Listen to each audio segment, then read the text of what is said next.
இந்த யூடியூப் விசித்திரமான பல வீடியோவை கண்டிருக்கும், புதுமையான ரீல்ஸை கண்டிருக்கும். இந்த வீடியோ விசித்திரமும் அல்ல, இந்த வீடியோவில் இருக்கும் நானும் விசித்திரமானவனும் அல்ல. யூடியூப் பாதையிலே சர்வசாதாரணமாக உலா வரும் ஜீவன்தான் நானும். பொறியாளர்களின் குழப்பங்களை தீர்த்தேன், தகவல் தொழில்நுட்ப தொழிலாளர்களை தாக்கினேன், குற்றம் சாட்டப்பட்டு இருக்கிறேன். இப்படியெல்லாம் நீங்கள் எதிர்பார்ப்பீர்கள் இதையெல்லாம் நான் மறுக்கப் போவேன் என்று. இல்லை, நிச்சயமாக இல்லை. பொறியாளர்களின் குழப்பங்களை தீர்த்தேன். ஏன், அவர்கள் கை நிறைய சம்பாதித்து விடக்கூடாது என்பதற்காகவா? இல்லை, அவர்கள் ஒரு நிலையான முன்னேற்றத்தை காண வேண்டும் என்பதற்காக. தகவல் தொழில்நுட்ப தொழிலாளர்களை தாக்கினேன். ஏன், அவர்கள் வருமானம் அதிகம் என்பதனாலா? இல்லை, அவர்கள் நம் துறையை குறை கூறியதால். உனக்கேன் இவ்வளவு அக்கறை, இவ்வுலகில் யாருக்கும் இல்லாத அக்கறை என்று நீங்கள் கேட்பீர்கள். பாதிக்கப்பட்டேன், நானே நேரடியாக பாதிக்கப்பட்டேன். சுயநலம் என்பீர்கள், என் சுயநலத்திலும் பொதுநலம் கலந்திருக்கும். ஆகாரத்திற்காக அயராது உழைத்த நிறுவனத்தை மேம்படுத்துவானாம் பொறியாளன். அதுபோல் என்னை குற்றவாளி என்கிறீர்கள். இந்த குற்றவாளியின் வாழ்க்கை பாதையில் சற்று பின்னோக்கி பயணத்தை பார்த்தால் அவன் கடந்து வந்த நேர்காணல்கள் எவ்வளவு என்று கணக்கு பார்க்க முடியும். மகிழ்ந்து செல்ல மகிழ்ந்து இல்லை எனக்கு. உடலை உருக்கும் ஊழியம் மட்டுமே இருந்தது. சுகமாய் தூங்கியதில்லை. சுற்றித் தெரிந்திருக்கிறேன் வேலைக்காக. காணுங்கள் இந்த காணொளியை. என்னை குறை கூறும் முன் முழுமையாக காணுங்கள். பொறியியலில் ஈந்திரவியல் துறை பயின்றவன் நான். படிக்க ஒரு ஊரு, பிழைக்க ஒரு ஊரு. பொறியாளர்களின் தலையெழுத்திற்கு நான் மட்டும் என்ன விதிவிலக்கா? கூடுதல் படிப்புகள் என் அறிவை வளர்த்தது, மேம்படுத்தியது. வேலையில்லா கோலத்தில் நிற்கும் என் நண்பனை காணச் சென்றேன். காசு கொடுத்தால் உடனே வெளிநாட்டில் வேலை என்று ஏமாந்தவர்களில் அவனும் ஒருவன். அவன் மட்டுமல்ல, அவனை போல் பலர் இதே போல் ஏமாந்தும் சிலர் ஏதோ ஒரு நிறுவனத்தில் ஏதோ ஒரு வேலையும் பார்த்து கொண்டிருந்தனர். பாவம் அவர்கள்.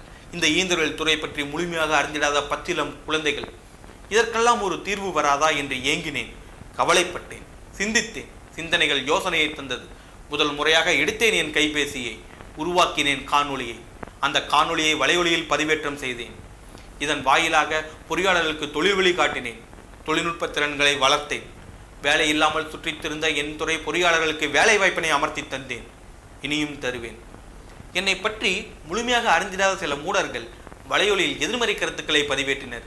பதிவேற்றிய எதிர்மறை கருத்துக்களை கொண்டு பல கருத்தான காணொளிகளை உருவாக்கினேன். இதன் வாயிலாக வலையொலியில் சுமார் 50,000க்கும் மேற்பட்ட சந்தாதாரர்களை பெற்றேன்.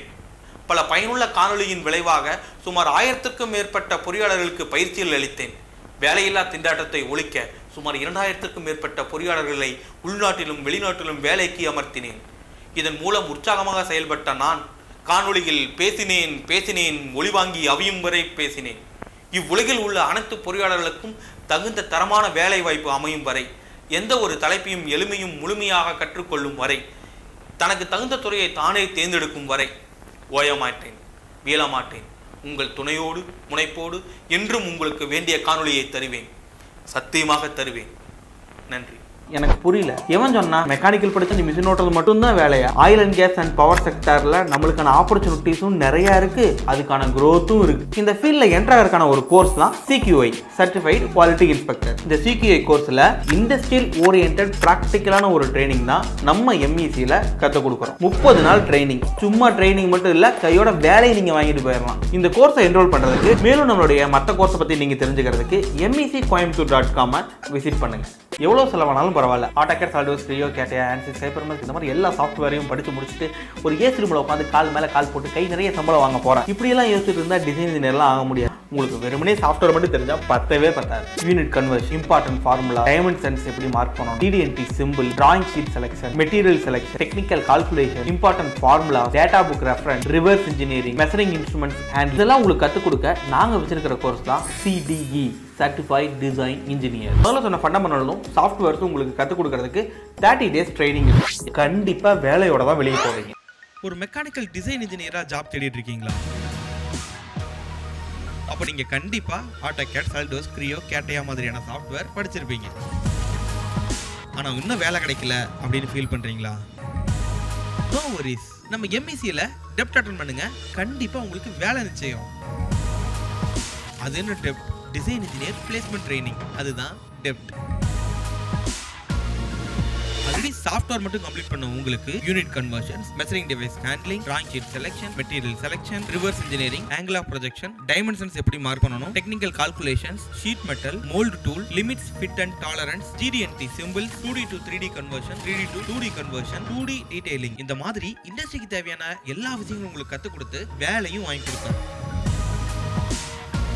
இந்த டெஸ்ட் ட்ரைனிங் 2 வீக்ஸ் தான். இதுல உங்களுக்கு அகாமடேஷனும் லஞ்சும் ப்ரொவைட் பண்றோம். ஸோ டிசைன் இன்ஜினியரா வேலைக்கு போறதுக்கு உடனே விசிட் பண்ணுங்க mbccoimbatore.com.